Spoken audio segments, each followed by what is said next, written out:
क्योंकि जब से इनका टाइम टेबल बना है तब से इनका बहुत मुश्किल हो गई है मेरे लिए।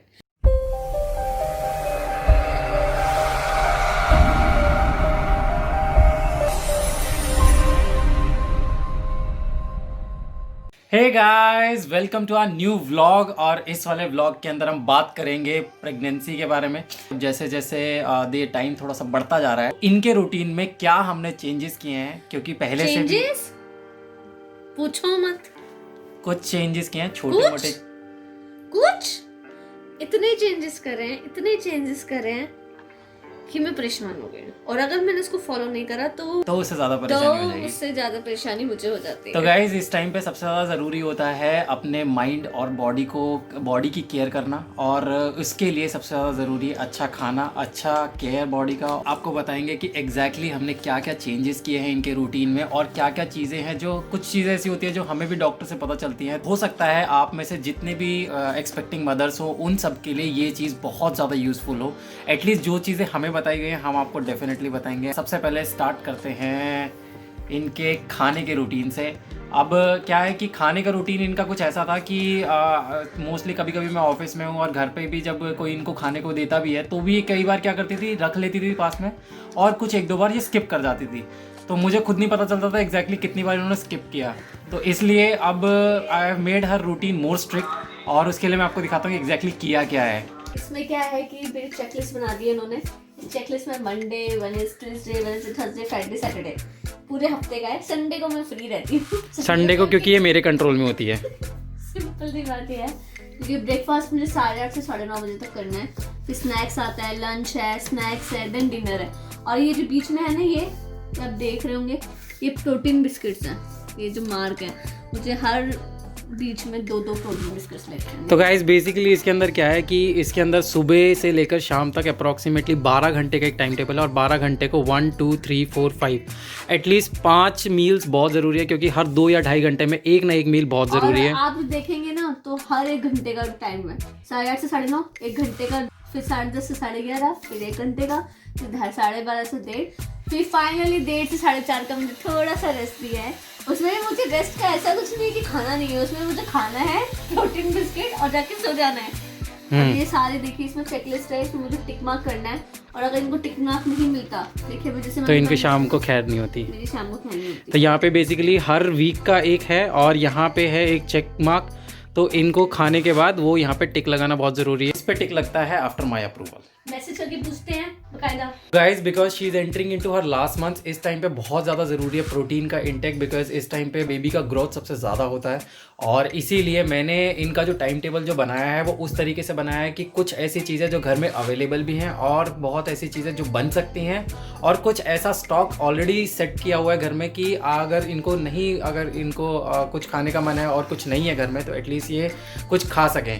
पैकेज्ड और बाकी सारी चीज़ें तो ऑलमोस्ट थोड़ी कम कर दी हैं, बट सबसे ज़्यादा इनटेक बढ़ा दिया अभी मिल्क, डेयरी प्रोडक्ट्स का, और कर्ड बढ़ा दिया है। और प्रोटीन बिस्किट्स तो हैं ही हैं, बाकी और भी बहुत सारी चीज़ें हैं। पीनट बटर है इस टाइम पे। आप इसके अंदर देखोगे तो कुछ टिक मार्क्स ऑलरेडी, ये she is following the time table. तो खाने के बाद she is doing the tick marks. तो अब क्योंकि जब से इनका टाइम टेबल बना है तब से इनका बहुत मुश्किल हो गई है मेरे लिए। लेकिन इस टाइम पे खाना बहुत ज़रूरी है। अब इनको मुश्किल हो चाहे आसान हो, बट इतनी कोशिश रहती है कि छोटी छोटी मील्स हों, और छोटी छोटी मील्स हर थोड़े थोड़े टाइम के बाद ज़रूर होनी चाहिए, बिकॉज काफ़ी टाइम तक भूखा रहना इज़ नॉट गुड। छोटी छोटी मील्स बताऊँ कितनी होती है इनकी?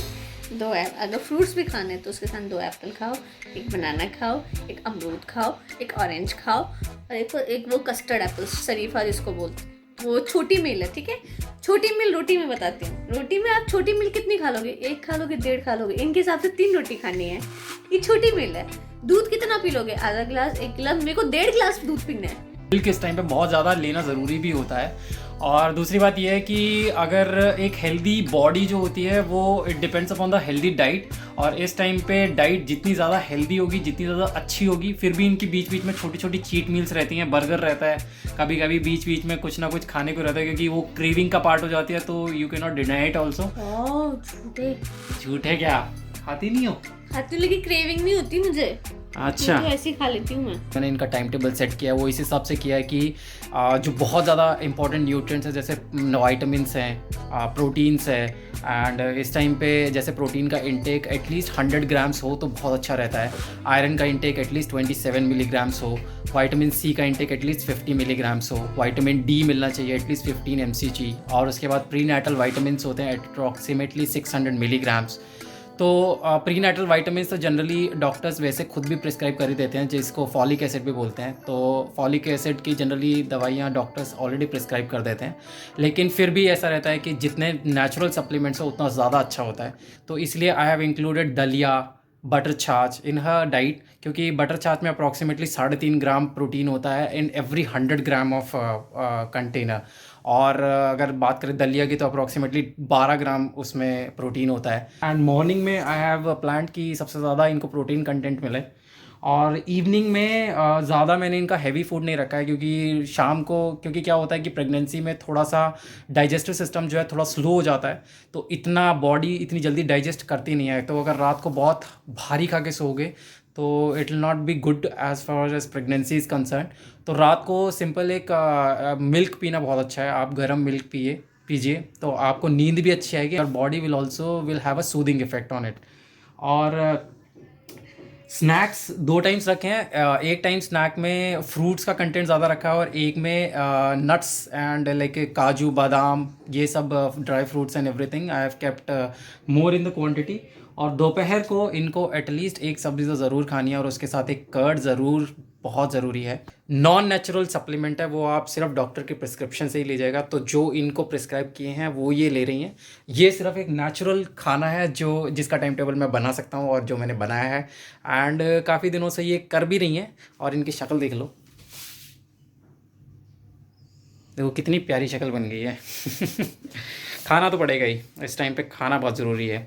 तो गाइज़ ये तो बात हुई खाने की, खाने का मतलब है इंटरनल बॉडी की। उसके बाद अब बात करते हैं एक्सटर्नल बॉडी केयर की। हम सब जानते हैं कि प्रेगनेंसी के टाइम पे सबसे ज़्यादा चेंजेस आते हैं वो बॉडी में आते हैं। स्किन जो है वो डल होने लगती है, स्ट्रेच मार्क्स आने लगते हैं, बाल झड़ने लगते हैं। बेसिकली क्या होता है प्रेगनेंसी के टाइम पे आपके जो बाल होते हैं वो थोड़े से थिन होने लग जाते हैं। मेरे बाल में फर्स्ट टाइम डैंड्रफ हो गई। या प्रेगनेंसी से पहले मैंने कई ऐसे वीडियोस बनाए थे जिसमें मैंने एक बार व्लॉग में दिखाया था कि इन्होंने एक बार अपने बालों के लिए एक पूरा एक मिक्सचर सा बनाया था, और उस मिक्सचर में उन्होंने सारे ऑयल डाल दिए थे। आमंड ऑयल डाल दिया था, कैस्टर ऑयल डाल दिया था, ऑलिव ऑयल डाल दिया था, 4-5 तरीके के ऑयल डाल दिए, सरसों का तेल डाला था, एलोवेरा जेल डाला था, तो सब कुछ डाल दिया था जो कि हेयर ग्रोथ के लिए अच्छा होता है। हेयर थिनिंग होती है तो जनरली कहा जाता है अनियन जो होता है, onion basically onion is very rich in sulphur, potassium. ये वैसे हेयर ग्रोथ होता है, हेयर बाल आपके लंबे भी होंगे और डैंड्रफ भी काफी हद तक चली जाती है। आपके बालों की लाइफ जो होती है वो अनियन से बहुत अच्छी हो जाती है। तो जनरली मैंने इनको रेकमेंड क्या किया था कि ये क्या करती थी, अनियन का जो जूस होता है, बेसिकली अनियन का जूस ग्रेट करके, और जो छन्नी होती है उससे जूस निकालना पड़ता था। तो जूस निकालने के बाद आप उसको अपने हेयर पे अप्लाई कर सकते थे, बहुत अच्छा इफेक्ट नजर आएगा। ऐसा कुछ होना चाहिए जो नेचुरल होना चाहिए, क्योंकि आप जो भी चीज़ यूज़ करो इट शुड बी नेचुरल, तभी उस चीज़ का इफेक्ट सबसे ज़्यादा अच्छा होता है। तो पता नहीं इन्होंने कहाँ से एक YouTube वीडियो देखा या क्या देखा, इन्होंने कहीं से कुछ एक प्रोडक्ट लाइन देखी किसकी, मामा सर ने देखा बेसिकली कि इनके प्रोडक्ट्स जो हैं वो अच्छे हैं। तो बीवियों को तो पता ही है, एक बार कहीं कुछ देख लिया उसके बाद भाई वो तो खरीदना है। अब खरीदना है तो शाम को मैं आया तो इनके ना हाव भाव बिल्कुल बदल गए कि अच्छा, तो मतलब पता होता है कि आज कुछ, मैं समझ गया था कि आज कुछ इनको खरीदना है। और जब इनको कुछ खरीदना होता है ना वाइफ्स को, तो ये क्या करती हैं, एक पूरी लिस्ट बना लेती हैं ऑफ द प्रोज और कॉन्स, तो उसमें दिखाई नहीं देते बिल्कुल। तो पूरी एक लिस्ट बना लेती है स्पेसिफिकेशन की कि आप मेरे को बोलो कि ये क्यों नहीं खरीदना और मैं आपको बताऊंगी क्यों ये खरीदना है। देखने के बाद इन्होंने मामाअर्थ के प्रोडक्ट्स की ऐसे मेरे को लाइन लगा दी कि मामाअर्थ के प्रोडक्ट्स कम्प्लीटली नेचुरल होते हैं, क्रुएलिटी फ्री होते हैं, और दे आर सर्टिफाइड। क्या है, पति का दिल है, पिघल ही जाता है थोड़े टाइम बाद। तो मैंने ऑर्डर कर दिए और उसके बाद वो आ भी गए, और ये अभी भी पड़े हैं यहाँ पे, ये रहे। तो बेसिकली इन्होंने 4 चीज़ें मंगाई थी। ये इनका शैम्पू है, ये इसका कंडीशनर है, ये हेयर ऑयल है और ये है हेयर मास्क है। ये इनका हेयर ऑयल है। बट अगर इंग्रेडिएंट्स में आप देखोगे तो sunflower oil, jojoba oil, almond oil, olive oil, onion extract, redensyl and ginger essential oil. ये एक्चुअली में बिल्कुल नेचुरल प्रोडक्ट्स हैं और इसमें कोई केमिकल नहीं है।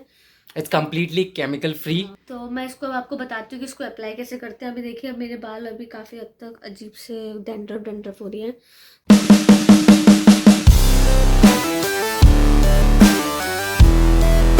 और अगर आप रूट्स में लगेगा डायरेक्टली, तो इसमें लिखा है कि part your hair in 2 halves and apply the oil directly to the scalp using the comb applicator. तो आपको अपने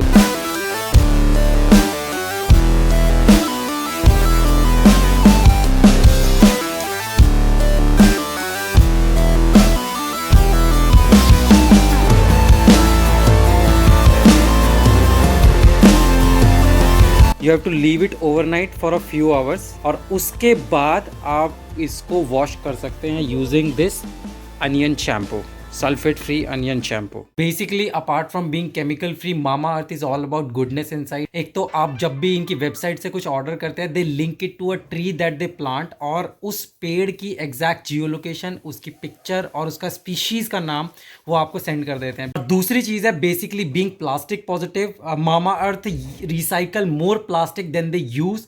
They have approximately recycled more than 120 metric tons of plastic in a month.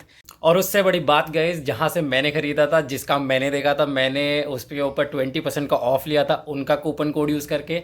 आप हमारा कूपन कोड यूज़ कर सकते हैं आशीष 2020। You will get a flat 20% discount. You can buy these products on mama earth, Nykaa, Flipkart and Amazon, and this coupon code is only valid for mama earth products, याद रखिएगा। तो अब आ रहे हैं हम थोड़ी सी वॉक के बाद, ऑलमोस्ट 20 to 25 मिनट्स वॉक जो है रिकमेंडेड किया था। तो इसके वॉक के बाद वापस आ रहा है। कैसा लग रहा है? थक गई हूँ मैं। थक गई। मैंने अभी मास्क लगा रखा है।